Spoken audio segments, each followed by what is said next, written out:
The firelight flickers against the cold night. Outside the emperor's tent, the Roman legions prepare for another battle on the mist-covered frontier.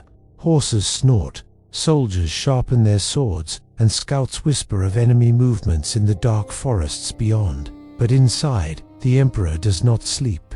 He bends over a wax tablet, stylus in hand, writing not orders of war but thoughts on life, death, and virtue. His words are not for his generals, nor for the Senate, nor even for his own family. They are for himself alone. You have power over your mind, not outside events, he writes. Realize this, and you will find strength. This emperor was Marcus Aurelius, the philosopher-king, the ruler of Rome who balanced the sword with the scroll, the battlefield with the meditations of the soul. He was the last of Rome's 5 good emperors, remembered not for grand conquests or ruthless ambition, but for wisdom, restraint, and a relentless pursuit of virtue in a world drenched in power and blood. To understand Marcus Aurelius is to understand one of history's greatest paradoxes, a man who commanded the mightiest empire on earth, yet sought always to master himself. His story begins not on the battlefield, but in the quiet halls of Rome, where a boy was shaped by philosophy, fate, and the guiding hands of destiny. Part 1. Early Life and Rise to Power. Marcus Aurelius was born on April 26, 121 CE, into a prominent and wealthy Roman family. His birth name was Marcus Annius Verus. From the beginning, his lineage placed him close to power. His grandfather, Marcus Annius Verus the Elder, had served as consul 3 times, and his family was deeply entrenched in Rome's senatorial elite. Yet wealth and privilege alone would not define Marcus's path. What distinguished him, even as a boy, was an unusual seriousness of mind. While other children of nobility pursued games, pleasures, and luxury, Marcus was drawn to study, discipline, and the pursuit of knowledge. He grew up in an environment where philosophy was not just an academic exercise but a way of life. His tutors noticed his natural inclination for self-restraint and earnestness. The great teacher Marcus Cornelius Fronto, who became his mentor and lifelong friend, once remarked on the boy's sharp intellect and unshakable moral character. Even in youth, Marcus had little taste for excess. He disliked silk garments, preferring simple clothing. He preferred plain meals over feasts. He slept on a hard bed until his mother persuaded him to soften his habits, fearing he might damage his health.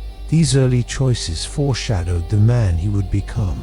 A ruler who valued discipline over indulgence, virtue over vanity. Rome at this time was under the rule of Emperor Hadrian, a man of great vision who had consolidated the empire's borders and left a lasting mark through architecture and reform. Hadrian saw in the young Marcus something extraordinary.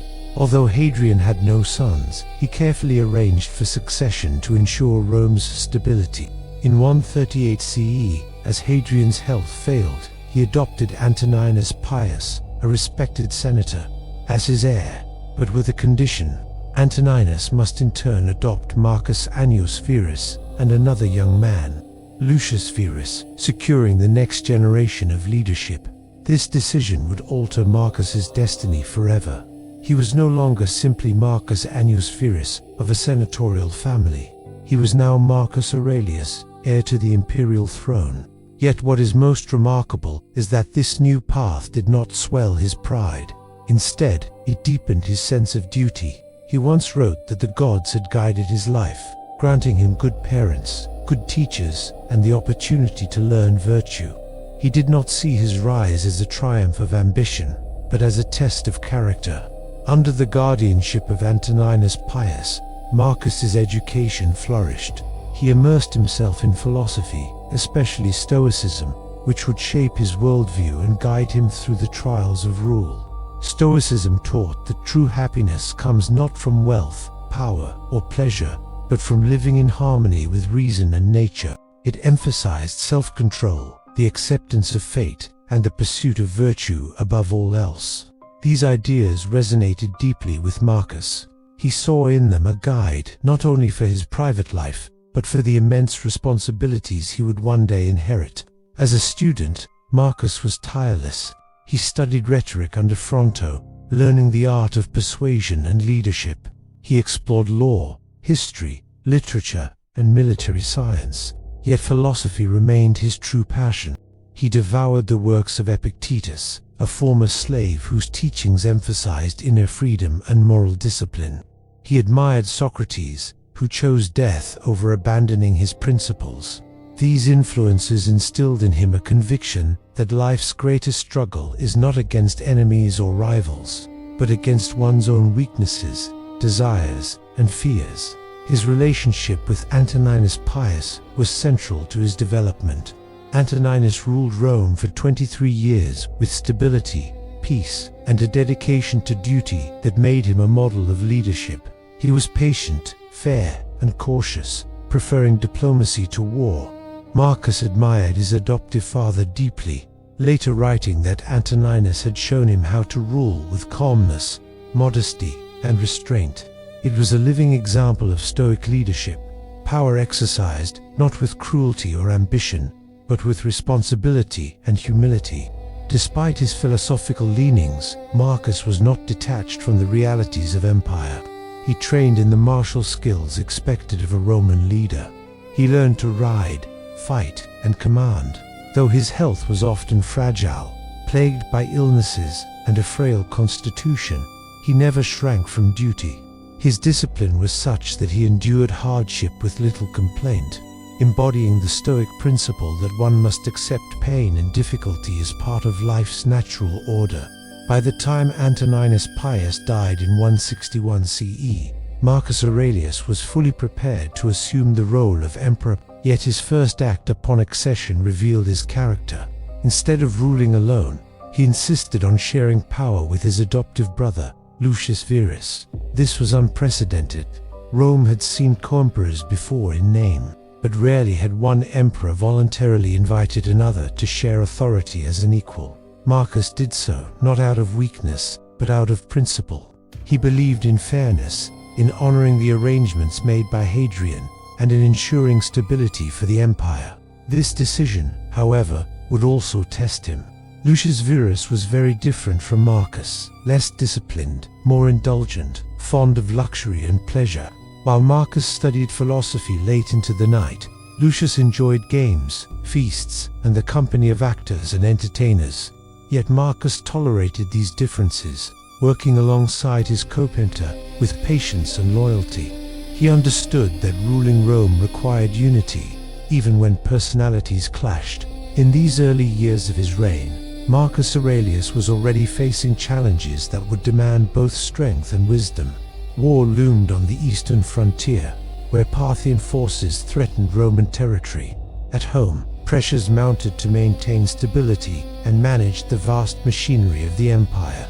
Yet Marcus remained guided by the principles that had shaped him since youth: duty, discipline, and the pursuit of virtue. What sets Marcus apart in history is not that he became emperor. Many men before him had done so, and many after.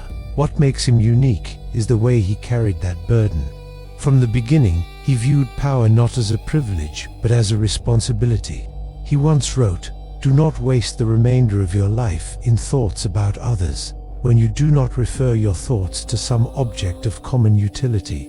Even at the height of Rome's grandeur, he reminded himself that an emperor is but a man, subject to the same laws of nature, the same fate of death, as any other. His rise to power was not the story of ruthless ambition or conquest, but of a boy shaped by philosophy, elevated by fate, and determined to live not as a tyrant, but as a servant of Rome.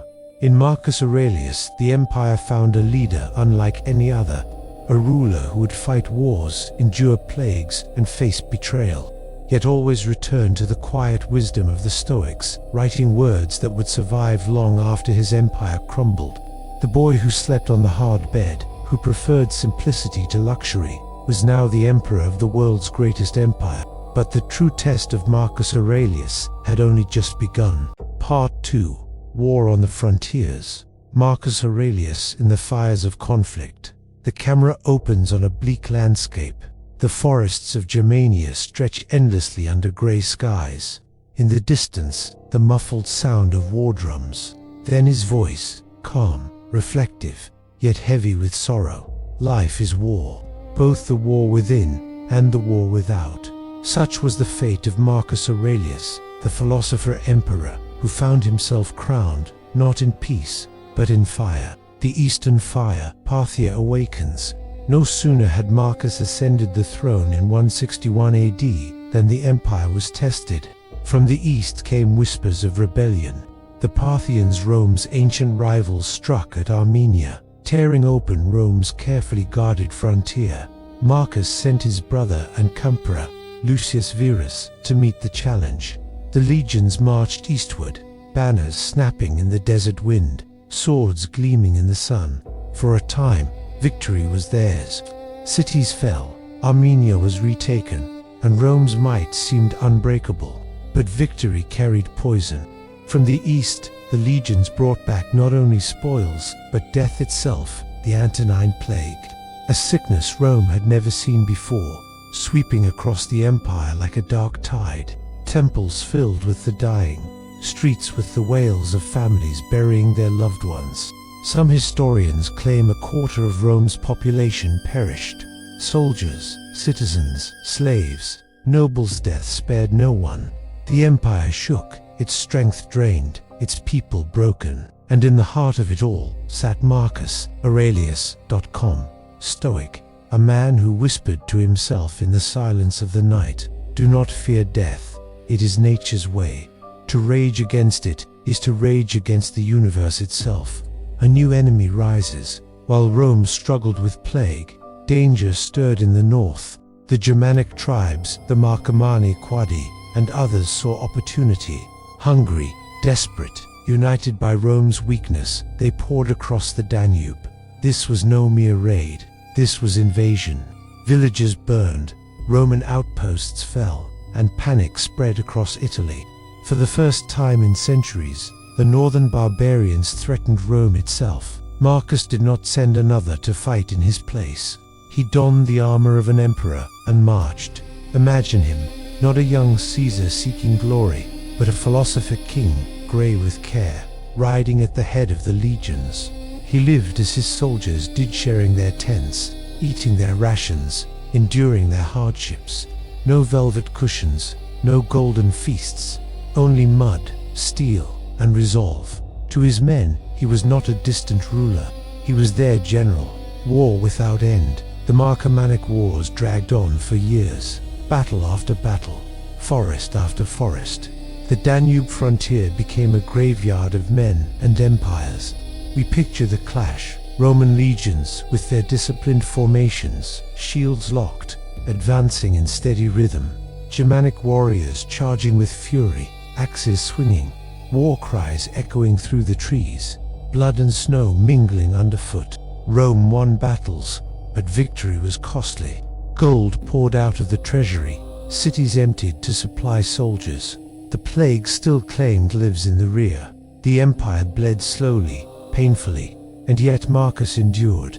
He fought not because he sought conquest, but because he had no choice. He knew Rome's survival was at stake. He wrote to himself, "You must stand upright, not be set upright by others." The philosopher at war. Amid the chaos, Marcus kept his journals. By the flickering light of a campfire, while soldiers sharpened blades nearby, he scribbled reflections that would become the meditations. To imagine this scene is to see a paradox, an emperor surrounded by death, writing words of serenity. You have power over your mind, not outside events, he reminded himself. To others, it was war. To Marcus, it was training in endurance. Perhaps this is why his men revered him. He was not only their commander, but a man who carried within him a strange calm, as if the storms of the world could not shake his inner fortress. The toll of fate. But even Stoics feel pain. Marcus Aurelius, the philosopher-emperor, suffered more than most. Lucius Verus, his brother and coroller, died suddenly in 169 AD soon after. The plague struck harder, ravaging even Rome's nobility. Worst of all, Marcus lost several of his children. Each death was a knife to the heart of a father. yet he buried his grief beneath duty. His writings show not despair, but quiet endurance. When you arise in the morning, he reminded himself, remember that you may not see evening, and if this be so, accept it as nature's will. But no words could erase the weight he carried. His back bent not from age, but from sorrow. The miracle of the rain. One battle stands out as legend, the miracle of the rain. The Roman 12th Legion, trapped and dying of thirst, surrounded by Germanic warriors. The sky was a blazing furnace, the men collapsing, lips cracked, their strength nearly gone. And then it happened. Storm clouds gathered, lightning split the sky, and rain poured down in torrents. The Romans drank, revived, and struck back with renewed fury. The Germans, shocked and disheartened, fell into disarray. Rome was saved. Some said it was the work of Christian soldiers praying to their God. Others credited Marcus's own rituals. Whatever the truth, the moment became a symbol of divine favor. But to Marcus, it was another reminder of fate. Accept whatever comes woven in the pattern of destiny, the war within. The Marcomannic Wars consumed nearly 2 decades. Victory was never complete, but Marcus held the frontier. He saved Rome at a terrible price. The empire was still sick, still strained, but alive. Because of him, yet one war remained, the war within. Marcus Aurelius, Emperor of Rome, could win battles on the Danube. But could he win against destiny, against time, against the frailty of flesh? By the end of the campaigns, he was weary, his health failing, his spirit heavy, yet his resolve unbroken. He had carried Rome through plague, invasion, and despair. And still, in his journals he reminded himself, do not act as if you were going to live 10,000 years. Death hangs over you. While you live, while it is in your power, be good.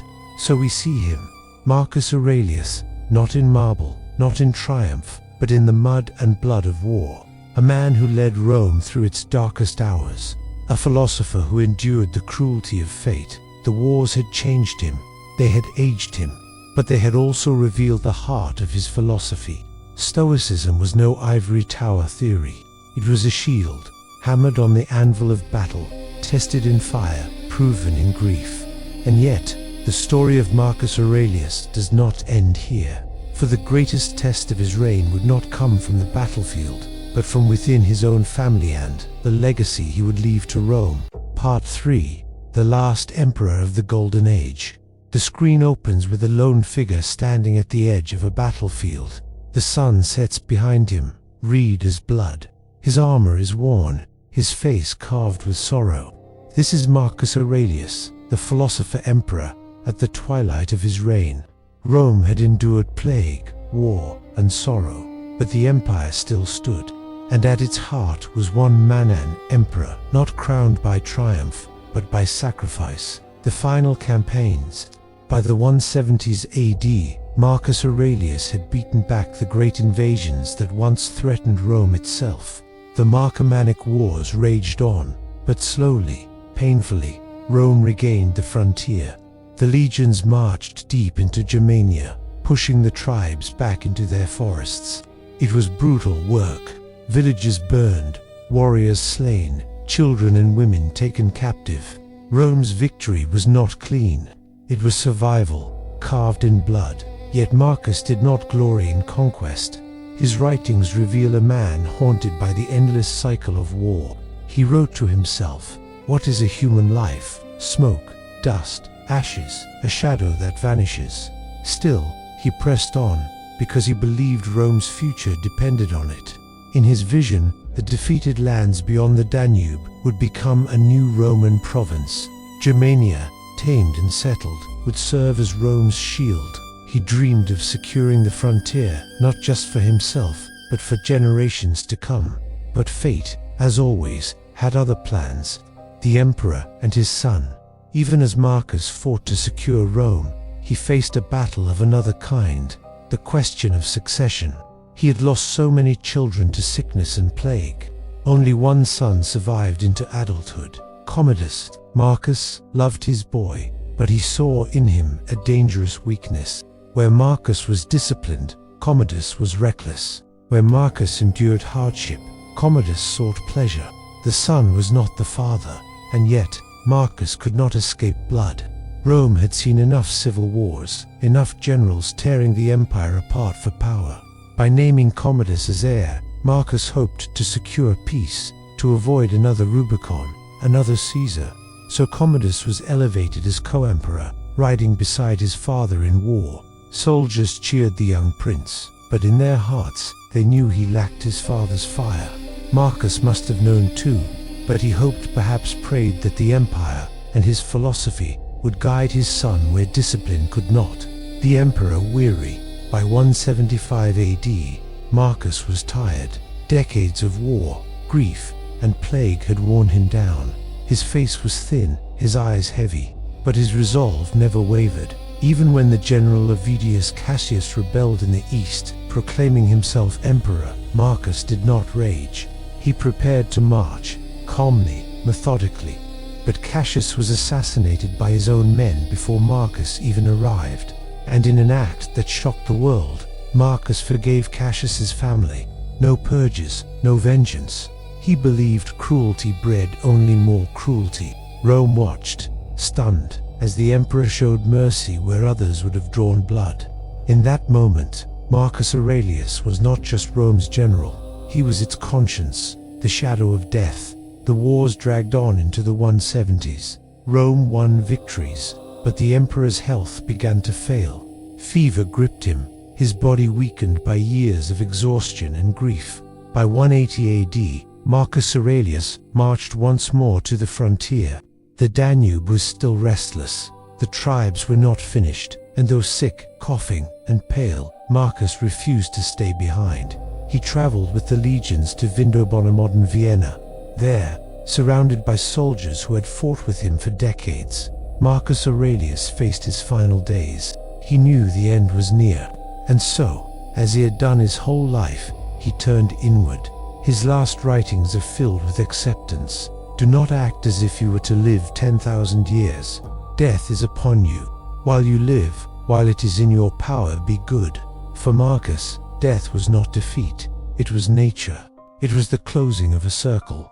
The emperor dies. In March 180 AD, Marcus Aurelius died in camp, far from Rome, far from marble palaces. He died as he had lived in the mud of war, surrounded by his soldiers. When word spread, Rome mourned. Soldiers wept openly.